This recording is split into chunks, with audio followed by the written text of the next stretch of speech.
નબીપુર ખાતે આજરોજ વિવિધ સરકારી યોજનાઓ માટે જન કલ્યાણ શિબિર યોજના લાભાર્થીઓએ બહોળા પ્રમાણમાં લાભ લીધો.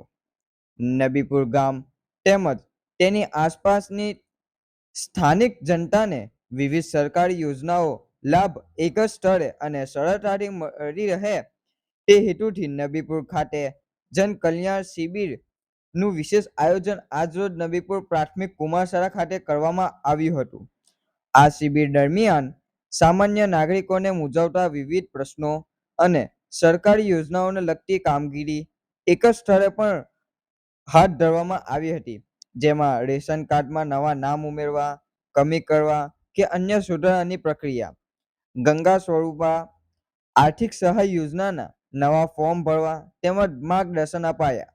વિવિધ સહાય યોજનાનો લાભ મેળવતા ચાલુ લાભાર્થીઓ માટે જરૂરી ઈ-કેવાયસી ની કામગીરી કરાઈ અને સરકારની અન્ય વિવિધ લોક કલ્યાણ અને યોજનાઓની સચોટ માહિતી અને જરૂરી વહીવટી સહાય યોજનાની વિસ્તૃત જાણકારી અપાઈ. આયોજકો દ્વારા નબીપુર અને આજુબાજુના તમામ ગામોની જનતાને વહીવટી ધક્કાઓથી બચવા અને પોતાની સરકારી કામો પૂર્ણ કરવા માટે આ શિબિરમાં મોટી સંખ્યા ઉપસ્થિત રહી લાભ લેવા નમ્ર અપીલ કરવામાં આવી હતી, જેનો જનતાએ પૂરો લાભ ઉઠાવ્યો હતો. આ કાર્યક્રમમાં ભરૂચ જિલ્લા વહીવટી તંત્ર, ભરૂચ જિલ્લા અને તાલુકા પંચાયતના સભ્યો, નબીપુરના સરપંચ, ડેપ્યુટી સરપંચ, ગામ પંચાયત નબીપુરના સભ્યો, ગામના પ્રતિષ્ઠકો, નબીપુર ગામના તલાટીઓ ઉપસ્થિત રહ્યા હતા.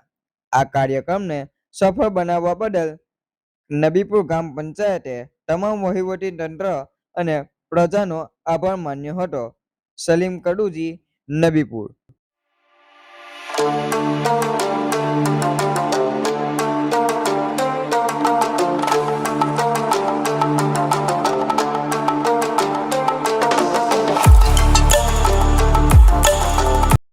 વિદ્યાબેન વસાવા, સર્કલ ઓફિસર શ્રી, નબીપુર ગ્રામ પંચાયતના સરપંચ શ્રી તેમજ નબીપુર ગ્રામ પંચાયતના સભ્યો, આરોગ્ય ટીમની વિવિધ ગામોમાંથી આવેલા આરોગ્ય ટીમના માણસો તેમજ ગામના અન્ય મહેમાનો, આપ સૌ જાણો છો કે સરકાર દ્વારા જન કલ્યાણ શિબિર કાર્યક્રમનું આયોજન કરવામાં આવેલું છે અને જે તે સમયે જન કલ્યાણ શિબિર કાર્યક્રમને સફળ બનાવવા માટે તલાટી કમ મંત્રી હોય, પંચાયતના સભ્યો હોય કે પછી વહીવટીતંત્ર હોય, ખૂબ મહેનત કરતા હોય છે કે સરકારશ્રીની તમામ યોજનાઓ લાભાર્થીઓ સુધી પહોંચે, તો તે માટે તંતોડ મહેનત કરીને કાર્યક્રમને સફળ બનાવવા માટે પ્રયત્ન કરતા હોય છે. આ જન કલ્યાણ શિબિર એટલે 2047 સુધી વિકસિત ભારત, સંપૂર્ણ વિકસિત ભારતનું લક્ષ્ય છે કે 2047માં આપણી આઝાદીને 100 વર્ષ પૂરા થાય છે. એટલા માટે આ ભારત સરકારે અને આપણા વડાપ્રધાનશ્રીને 12 વર્ષ પૂર્ણ થયા છે અને સૌથી વધુ વડાપ્રધાન પદ પર રહેવાનો પણ એમનો એક રેકોર્ડ થયો છે. તો એ નિમિત્તે અને 2047 સુધી વિકસિત ભારત સંપૂર્ણ બને એ માટે આ જન શિબિરનું આયોજન કરેલું છે. તો આ જન કલ્યાણ શિબિરમાં ઉપસ્થિત આપણા નબીપુર સર્કલ ઓફિસર હરેશભાઈ,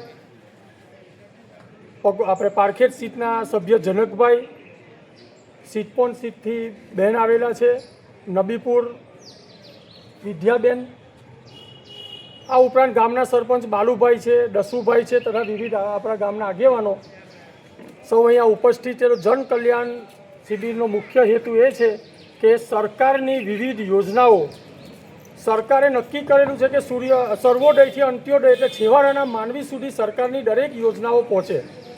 સરકારની યોજનાઓ જો તમને જણાવીએ તો બાળક જન્મે તો સ્મશાને ધામમાં જાય ત્યારે પછી પણ એમને આપણે જીવન જ્યોતિ વીમા યોજના હેઠળ આપણે અકસ્માત, કુદરતી મૃત્યુ અને અકસ્માત મૃત્યુમાં એમને 2 લાખ રૂપિયાનો પણ એમને વીમો મળે છે.